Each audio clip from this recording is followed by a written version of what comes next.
এয়া আকাশবাণী।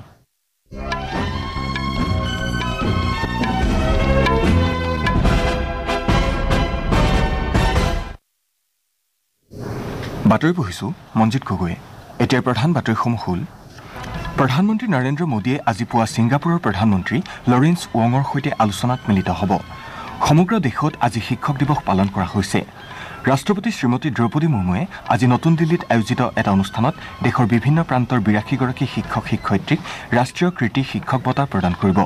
কেন্দ্ৰীয় চৰকাৰ, ত্ৰিপুৰা চৰকাৰ, NLFT আৰু ATTFৰ প্ৰতিনিধিসকলৰ মাজত কালি নতুন দিল্লীত এখন চুক্তি স্বাক্ষৰিত হয় আৰু হৰবিন্দৰ সিঙে পেৰিছ পেৰালিম্পিকৰ পুৰুষৰ আৰ্চাৰীৰ ৰিকাৰ্ভ শিতানৰ ব্যক্তিগত শাখাত সোণৰ পদক জয় কৰি ইতিহাস ৰচনা কৰিছে।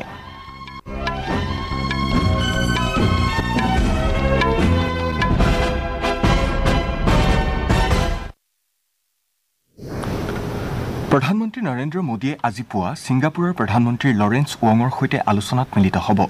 দুয়োগৰাকী নেতাই ভাৰত আৰু ছিংগাপুৰৰ মাজৰ কৌশলগত সহযোগিতাৰ অগ্ৰগতি পৰ্যালোচনা কৰিব আৰু পাৰস্পৰিক স্বাৰ্থজড়িত বিভিন্ন আঞ্চলিক আৰু গোলকীয় বিষয় লৈ মত বিনিময় কৰিব। শ্ৰীমোদী ব্ৰুনেইৰ সফল ভ্ৰমণ সামৰি কালি বিয়লি ছিংগাপুৰৰ লায়ন চহৰত উপস্থিত হয়। ছিংগাপুৰৰ প্ৰধানমন্ত্ৰীয়ে শ্ৰীমোদীৰ সন্মানাৰ্থে ব্যক্তিগত নৈশভোজৰ আয়োজন কৰে। প্ৰধানমন্ত্ৰীয়ে সামাজিক মাধ্যম যোগে শ্ৰী ৱঙৰ সৈতে বিভিন্ন বিষয় লৈ গুৰুত্বপূৰ্ণ আলোচনা হোৱা বুলি প্ৰকাশ কৰিছে। তেওঁ কয় যে ভাৰতে ছিংগাপুৰৰ সৈতে থকা বন্ধুত্বপূৰ্ণ সম্পৰ্কত বিশেষ গুৰুত্ব আৰোপ কৰি আহিছে। প্ৰধানমন্ত্ৰী মোদী আজি ছিংগাপুৰৰ ৰাষ্ট্ৰপতি আৰু অন্য গণ্যমান্য ব্যক্তিৰ সৈতে বৈঠকত মিলিত হ'ব। তেওঁ AEM অৰ্ধপৰিবাহী উৎপাদন গোট পৰিদৰ্শন কৰিব আৰু ছিংগাপুৰৰ বিভিন্ন কোম্পানীৰ মুখ্য কাৰ্যবাহী বিষয়াসকলৰ সৈতে বৈঠকত মিলিত হ'ব। সমগ্ৰ দেশত আজি শিক্ষক দিৱস পালন কৰা হৈছে। শিক্ষাবিদ তথা প্ৰাক্তন ৰাষ্ট্ৰপতি ডক্টৰ সৰ্বেপল্লী ৰাধাকৃষ্ণনৰ জন্মবাৰ্ষিকীৰ লগত সংগতি ৰাখি এই দিৱস পালন কৰা হয়। এই উপলক্ষে ৰাষ্ট্ৰপতি শ্ৰীমতী দ্ৰৌপদী মুৰ্মুৱে আজি নতুন দিল্লীৰ বিজ্ঞান ভৱনত আয়োজিত এটা অনুষ্ঠানত দেশৰ বিভিন্ন প্ৰান্তৰ ৮২গৰাকী শিক্ষক শিক্ষয়িত্ৰীক ২০২৪ বৰ্ষৰ বাবে ৰাষ্ট্ৰীয় কৃতি শিক্ষক বঁটা প্ৰদান কৰিব। কেন্দ্ৰীয় শিক্ষা মন্ত্ৰালয়ে কৈছে যে শিক্ষক শিক্ষয়িত্ৰীসকলৰ অসাধাৰণ অৱদানৰ উদযাপন আৰু স্কুলীয়া শিক্ষাৰ মান উন্নত কৰাৰ লগতে শিক্ষাৰ্থীসকলৰ জীৱন সমৃদ্ধ কৰা একাংশ শিক্ষকক সন্মানিত কৰাই ৰাষ্ট্ৰীয় কৃতি শিক্ষক বঁটাৰ মূল উদ্দেশ্য। স্কুলীয়া শিক্ষা আৰু সাক্ষৰতা বিভাগে এই বছৰ ৰাষ্ট্ৰীয় কৃতি শিক্ষক বঁটাৰ বাবে ৫০গৰাকী শিক্ষক শিক্ষয়িত্ৰীক বাছনি কৰিছে। স্বচ্ছ আৰু অনলাইন প্ৰক্ৰিয়াৰে জিলা, ৰাজ্য আৰু ৰাষ্ট্ৰীয় পৰ্যায়ত এই শিক্ষকসকলক বাছনি কৰা হৈছে। ইয়াৰ উপৰি উচ্চ শিক্ষা বিভাগৰ ১৬গৰাকী আৰু দক্ষতা বিকাশ তথা উদ্যমশীলতা মন্ত্ৰালয়ৰ অধীনৰ ১৬গৰাকী শিক্ষক শিক্ষয়িত্ৰীক সন্মানিত কৰা হ'ব। ৰাষ্ট্ৰীয় কৃতি শিক্ষক বঁটাত প্ৰমাণপত্ৰ, নগদ ৫০,০০০ টকা আৰু এটা ৰূপৰ পদক আছে। শিক্ষক দিৱস উপলক্ষে আজি অকল শিক্ষক শিক্ষয়িত্ৰীৰ বাবে অমৃত উদ্যান আছুতীয়াকৈ খোলাৰ ব্যৱস্থা কৰা হৈছে। ৰাষ্ট্ৰপতি সচিবালয়ে বিবৃতিযোগে প্ৰকাশ কৰিছে যে ৰাষ্ট্ৰপতি ভৱনৰ ৩৫ নম্বৰ গেটৰ জৰিয়তে শিক্ষকসকলে প্ৰৱেশ কৰিব পাৰিব।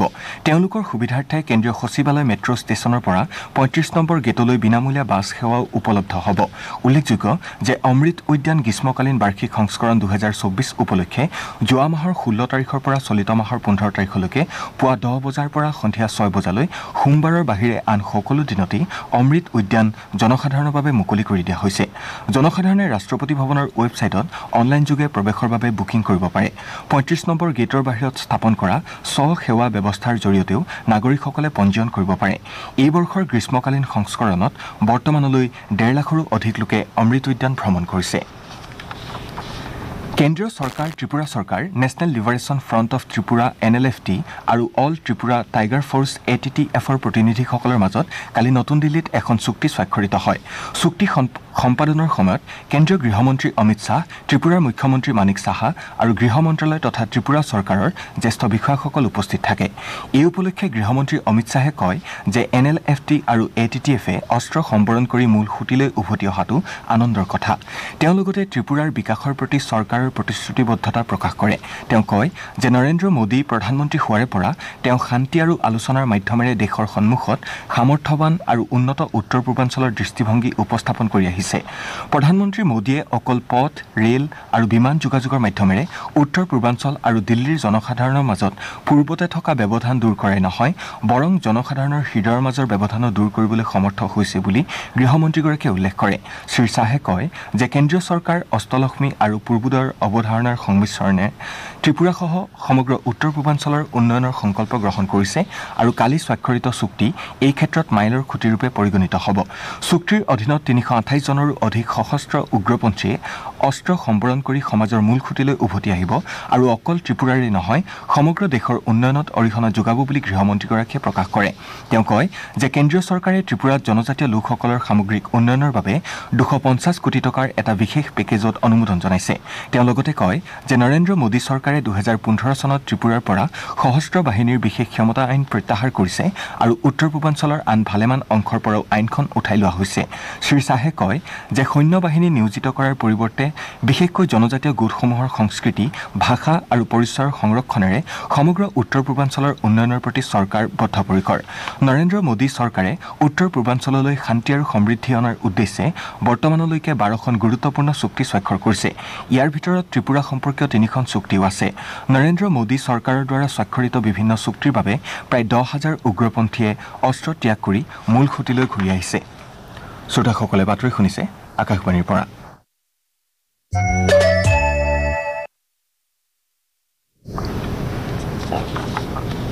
বিজেপিয়ে হাৰিয়ানাৰ আসন্ন বিধানসভা নিৰ্বাচনৰ বাবে 67গৰাকী প্ৰাৰ্থীৰ প্ৰথমখন তালিকা প্ৰকাশ কৰিছে। সেই অনুসৰি মুখ্যমন্ত্ৰী নায়ব সিং চেইনীয়ে লাডুৱা, বিধানসভাৰ অধ্যক্ষ জ্ঞান চন্দ গুপ্তাই পঞ্চকুলা আৰু প্ৰাক্তন মন্ত্ৰী অনিল উইজে আম্বালা কেণ্ট আসনৰ পৰা প্ৰতিদ্বন্দ্বিতাত অৱতীৰ্ণ হ'ব। অসীম গোয়েলে আম্বালা চিটি, কঁৱৰ পাল গুৰ্জৰে জগাধেৰী আৰু ঘনশ্যাম দাস আৰোৰাই যমুনানগৰ আসনৰ পৰা নিৰ্বাচনী যুঁজত অৱতীৰ্ণ হ'ব। বিজেপিয়ে প্ৰকাশ কৰা প্ৰথমখন তালিকাত 8গৰাকী মহিলা প্ৰাৰ্থীৰ নাম আছে। কেন্দ্ৰীয় বস্ত্ৰ মন্ত্ৰী গিৰিৰাজ সিঙে কৈছে যে 2030 চনৰ ভিতৰত ভাৰতৰ বস্ত্ৰ উদ্যোগ 350 বিলিয়ন মাৰ্কিন ডলাৰলৈ বৃদ্ধি হ'ব বুলি আশা কৰা হৈছে। কালি নতুন দিল্লীত ভাৰত টেক্স 2025ৰ উন্মোচন অনুষ্ঠান সম্বোধন কৰি তেওঁ কয় যে ইয়াৰ ফলত দেশত 3,05 লাখ নতুন চাকৰি সংযোজন হ'ব। কেন্দ্ৰীয় মন্ত্ৰীগৰাকীয়ে ভাৰত ব্ৰেণ্ড আৰু সেউজ বহনক্ষম বস্ত্ৰ সামগ্ৰীৰ দ্বাৰা ভাৰতে গোলকীয় পৰ্যায়ত স্বীকৃতি লাভৰ আশা প্ৰকাশ কৰে। তেওঁ দৃঢ়তাৰে কয় যে কেন্দ্ৰীয় চৰকাৰৰ বস্ত্ৰ শিল্পৰ PLI আঁচনিখনে বস্ত্ৰ উদ্যোগক উৎপাদন বৃদ্ধি আৰু ব্ৰেণ্ডিঙৰ প্ৰসাৰত সহায় কৰিব। শ্ৰীসিঙে কয় যে অহা বছৰৰ 14 পৰা 17 ফেব্ৰুৱাৰীলৈ ভাৰত মণ্ডপমত আৰু গ্ৰেটাৰ নয়ডাৰ ইণ্ডিয়া এক্সপো চেণ্টাৰ এণ্ড মাৰ্টত গোলকীয় বস্ত্ৰ প্ৰদৰ্শনী ভাৰত টেক্স 2025 অনুষ্ঠিত কৰা হ'ব। চৰকাৰ আৰু উদ্যোগসমূহৰ সহযোগিতাত আয়োজিত এই প্ৰদৰ্শনীত 5,000তকৈ অধিক প্ৰদৰ্শক আৰু 6,000তকৈ অধিক আন্তঃৰাষ্ট্ৰীয় ক্ৰেতাই অংশগ্ৰহণ কৰিব। তেওঁ লগতে কয় যে এই প্ৰদৰ্শনীত farm to fibre, fibre to factory, factory to fashion আৰু ফেশ্বন টু ফৰেইন দৃষ্টিভংগীৰ ওপৰত গুৰুত্ব আৰোপ কৰা হৈছে। হৰবিন্দৰ সিঙে পেৰিছ পেৰালিম্পিকৰ পুৰুষৰ আৰ্চাৰীৰ ৰিকাৰ্ভ শিতানৰ ব্যক্তিগত শাখাত সোণৰ পদক জয় কৰি ইতিহাস ৰচনা কৰিছে। হৰবিন্দৰে কালি সোণৰ পদক হস্তগত কৰি পেৰালিম্পিক অথবা অলিম্পিকৰ ইতিহাসত এই কৃতিত্ব অৰ্জন কৰা দেশৰ প্ৰথমগৰাকী খেলুৱৈৰূপে পৰিগণিত হয়। একেদৰে ধৰ্মবীৰে পুৰুষৰ ক্লাব থ্ৰ'ৰ F51 শিতানৰ ফাইনেলত 34.92 মিটাৰলৈ দলিয়াই এছিয়ান অভিলেখ ভংগ কৰাৰ লগতে স্বৰ্ণপদক হস্তগত কৰে। এই একেটা শিতানত প্ৰণৱ শৰ্মাই 34.59 মিটাৰলৈ দলিয়াই ৰূপৰ পদক অৰ্জন কৰে। ইয়াৰ পূৰ্বে বিশ্ব চেম্পিয়ন শচীন সৰ্জেৰাও খিলাৰীয়ে পুৰুষৰ শ্বটপুটৰ F46 শিতানত ৰূপৰ পদক লাভ কৰে। প্ৰধানমন্ত্ৰী নৰেন্দ্ৰ মোদীয়ে পেৰালিম্পিকৰ একেটা সংস্কৰণত সৰ্বাধিক পদক জয় কৰাৰ বাবে পেৰিছ পেৰালিম্পিকত পদকজয়ী দেশৰ সকলো খেলুৱৈক অভিনন্দন জনাইছে। প্ৰধানমন্ত্ৰীয়ে সামাজিক মাধ্যমযোগে কৈছে যে এই সাফল্যই ভাৰতীয় খেলুৱৈসকলৰ একাগ্ৰতা, নিষ্ঠা আৰু দৃঢ়তা প্ৰতিফলিত কৰিছে। প্ৰতিযোগিতাত আজি অষ্টম দিনা ভাৰতীয় দলে পেৰা আৰ্চাৰীত ভাল প্ৰদৰ্শনেৰে অভিযান সামৰাৰ চেষ্টা কৰিব। সোণৰ পদকজয়ী হৰবিন্দৰ সিঙে আজি দ্বিতীয়টো পদক জয়ৰ লক্ষ্যৰে ৰিকাৰ্ভ অপেন শিতানৰ মিক্সড দলীয় শাখাত অৱতীৰ্ণ হ'ব। একেদৰে কপিল পৰমাৰ আৰু কোকিলাই ব্লাইণ্ড জুডো শিতানত দেশক প্ৰতিনিধিত্ব কৰিব। ভাৰতে এইবাৰৰ প্ৰতিযোগিতাত 5টা সোণ, 9টা ৰূপ আৰু 10টা ব্ৰঞ্জসহ 24টা পদক লাভ কৰি পদক তালিকাৰ ত্ৰয়োদশ স্থানত আছে। বাতৰি শেষ কৰাৰ পূৰ্বে প্ৰধান বাতৰিকেইটা আকৌ এবাৰ পঢ়ি দিছোঁ। প্ৰধানমন্ত্ৰী নৰেন্দ্ৰ মোদীয়ে আজি পুৱা ছিংগাপুৰৰ প্ৰধানমন্ত্ৰী লৰেন্স ৱঙৰ সৈতে আলোচনাত মিলিত হ'ব। সমগ্ৰ দেশত আজি শিক্ষক দিৱস পালন কৰা হৈছে ৰাষ্ট্ৰপতি শ্ৰীমতী দ্ৰৌপদী মুৰ্মুৱে আজি নতুন দিল্লীত আয়োজিত এটা অনুষ্ঠানত দেশৰ বিভিন্ন প্ৰান্তৰ 82 গৰাকী শিক্ষক শিক্ষয়িত্ৰীক ৰাষ্ট্ৰীয় কৃতি শিক্ষক বঁটা প্ৰদান কৰিব কেন্দ্ৰীয় চৰকাৰ ত্ৰিপুৰা চৰকাৰ NLFT আৰু ATTFৰ প্ৰতিনিধিসকলৰ মাজত কালি নতুন দিল্লীত এখন চুক্তি স্বাক্ষৰিত হয় আৰু হৰবিন্দৰ সিঙে পেৰিছ পেৰালিম্পিকৰ পুৰুষৰ আৰ্চাৰীৰ ৰিকাৰ্ভ খিতানৰ ব্যক্তিগত শাখাত সোণৰ পদক জয় কৰি ইতিহাস ৰচনা কৰিছে আমাৰ এতিয়াৰ বাতৰি ইমানতে শেষ হৈছে